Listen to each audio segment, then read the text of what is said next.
2022 সালে ইউরো ছেড়ে সৌদিতে পাড়ি দিয়েছিল পর্তুগিজ তারকা ক্রিস্টিয়ানো রোনালদো। তবে ইউরোপ ছাড়ার আগে চ্যাম্পিয়ন্স লিগে এমন এক রেকর্ড গড়ে গেছেন রোনালদো, যা এখনও কেউ তা ভাঙতে পারেননি।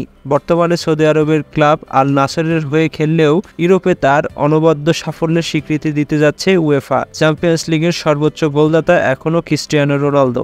18 বছরের ইউরোপিয়ান ক্লাব ক্যারিয়ারে 183 ম্যাচ খেলে করেছেন 140 গোল। তার পাশাপাশি রেকর্ড 48টি অ্যাসিস্টও আছে CR7 এর নামের পাশে।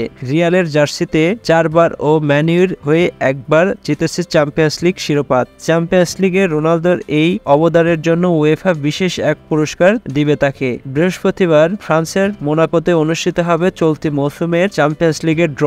সেখানে এই বিশেষ পুরস্কার পাবেন রোনালদো। এদিকে উয়েফার প্রেসিডেন্ট আলেকজান্ডার সেফেরিন বলেছেন, তার অনবদ্য গোলের কীর্তি ভবিষ্যৎ প্রজন্মকে চ্যালেঞ্জ জানিয়েছে তাকে ছাড়িয়ে যাওয়ার। সর্বোচ্চ স্তরে তার শ্রেষ্ঠত্ব দলগত ও ব্যক্তিগত সম্মানের জন্য তার নিরলস সাধনার প্রমাণ।